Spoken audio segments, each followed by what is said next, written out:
Pradeep, like always, a pleasure. Thank you. Thank you. Thank you for having me here. This is great.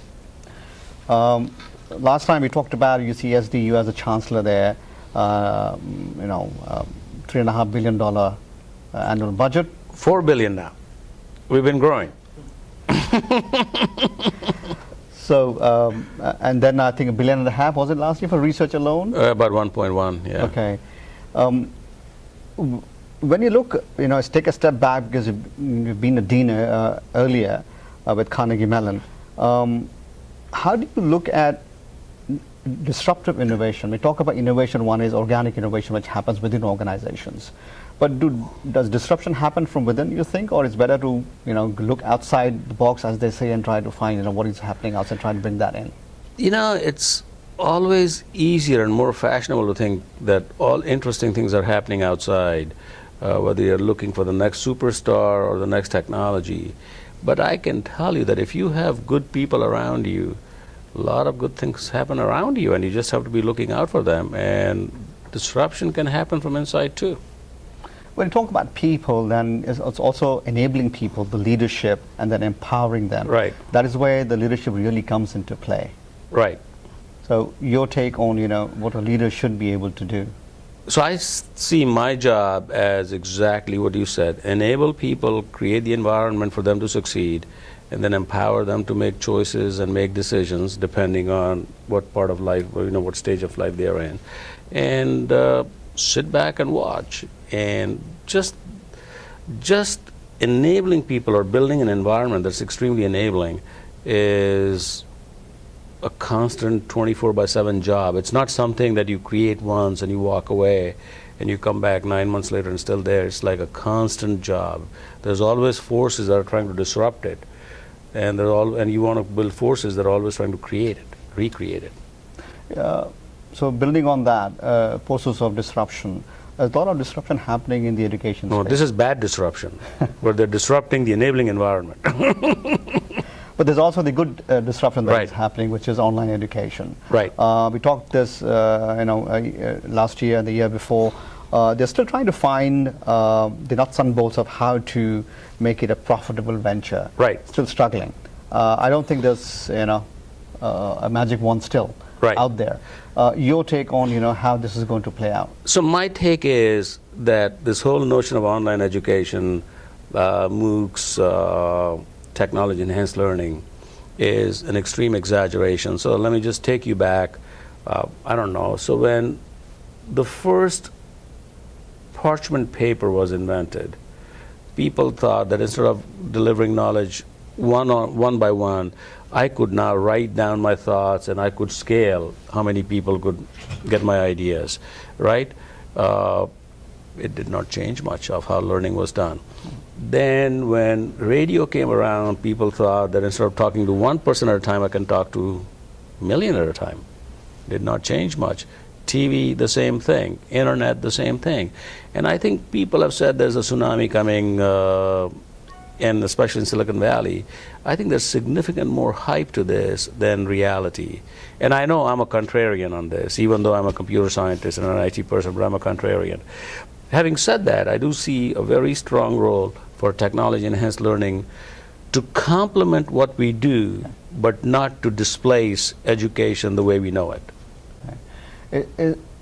I know you played the both sides, so maybe it's good to ask you, is it because of preservation of brand, you think, or the genuine concern that is not going to play out the way it is being envisioned? I don't think it's necessarily preservation of brand. I think what people miss out on is, if you look at education, it's a multi-layer strategy. So if you take an experience of a 5-year-old going through K through 12, that education, grade school, middle school, high school, it's not just about knowledge acquisition. It's also about emotional maturity. It's also about learning how to get along with people. It is discovering yourself. It is a complex growth phenomenon where knowledge acquisition is just a part of it. What technology does is makes knowledge acquisition easier, but it does not improve or the time scale as to how long it takes to mature. So we cannot fight the time constants of human life. Does that make sense? As to what does it take to mature? What does it take to be emotionally mature? Or learn to work with people. Now, different people have different time constants in these areas. So that's why we see different stages of development. But to say it can all be done online, I think is between a mistake and a disaster in that spectrum. How do you distinguish between creating a good workforce and creating leaders in that workforce?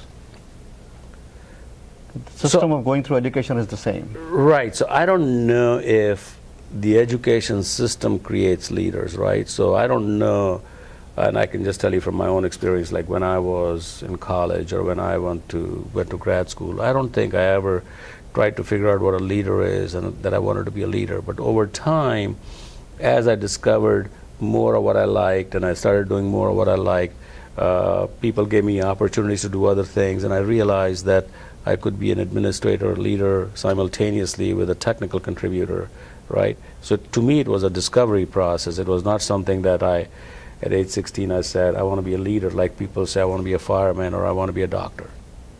Yeah. When you take the education model beyond the boundaries of US, because now you have a lot more interest from regions of the world which probably didn't have access to this before because of emerging economies. There's a lot more enthusiasm, a lot more yearning, but they come from a system just like many Indians do, where they have a rote system of learning. Right. Maybe because they couldn't afford to spend their resources on the other nuances of life. Right. How do they get absorbed, or are there better ways or lesser ways of trying to assimilate them into a culture which is already trained in these things? The road system of learning has existed in most of the world, and I think the American K through 12 system probably is very distinctive and distinguishes itself from the road system of learning by expecting you to develop your own thinking style and questioning everything, right? It's like the Socratic method of learning. I think when it comes to technology-enhanced learning,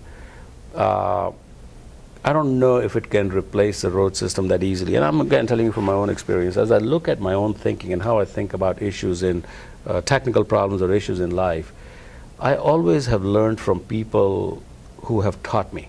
So even though somebody taught me circuits and somebody taught me programming and somebody else taught me something else, the thinking styles were different. So I've always tried to figure out, like, given the situation I'm in, what thinking style do I want to use to address this problem? Does that make sense? Right. And I don't know if I had been educated by a computer based on some online courses, if I would have picked up that thinking style, because I've always asked myself, so when I talk to you and you give me a perspective on some issue, I always wonder, like, how's he thinking about this? Why is he thinking this way? I mean, why don't I think this way? Make sense? Yeah. So you develop multiple thinking styles and multiple ways of addressing issues. So it's not clear to me that technology-enhanced learning can do it. I'm not saying it will never be able to do it, but it's not clear to me it can do it right now. What is your number one priority as a chancellor of a big university system? So, again, different universities are in different stages of development. UC San Diego is 54 years old, and in this short amount of time, we are one of the top 5 research institutions in the country. But the price we paid in becoming that was we ignored our undergraduates and undergraduate education. And I think it is, for us to be truly a great university, we need to focus equally on undergraduate education, graduate education and research, and our community and economic development. And I think going forward, we would keep on doing what we were doing in graduate education and research and community, and maybe do a little bit better. But on the undergrad side, we want to become totally student-centered, and we want to make choices that help a student come to UC San Diego, grow and thrive there. And when they become alumni, to bring them back home and be connected, so that there is this virtuous cycle of support established. So I have one last question on giving back. There was this notion a few years back, and you can probably better answer this, that Indian students or Asian students in general who graduate from American universities don't tend to give back as much compared to their Indian alma. So if you're an IIT grad, you probably give back a lot more back to IIT, but not to the institution you went to study here. you may be right, and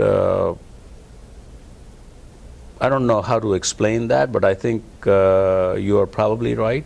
But I do know that if you go walk around and if you look at how well the Indian immigrant has done in the last, let's say, 20 years or so, or 25 years in this country, it is amazing. I mean, now, Indians are chancellors. Indians were CEOs even 15 years ago. Indians are senators, congressmen. We are governors. I mean, it's everywhere.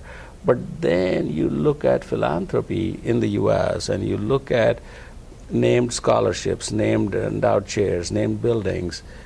I think the number of Indian names is way less than the number of people of Indian origin who have done extremely well and who can afford to make an impact.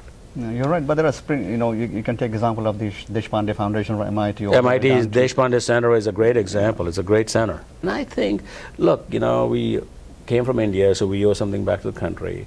But we also owe something back to this great culture, this great system that has allowed us to make progress and succeed out here. And if we don't nurture this, the next generation will not have the same opportunity we did. So, and the world needs this culture to succeed, because there's Africa, there's South America, there's a whole lot of countries that still are in need of a nurturing environment like America. So, like always, great having you. Hey, good seeing you. Thank you.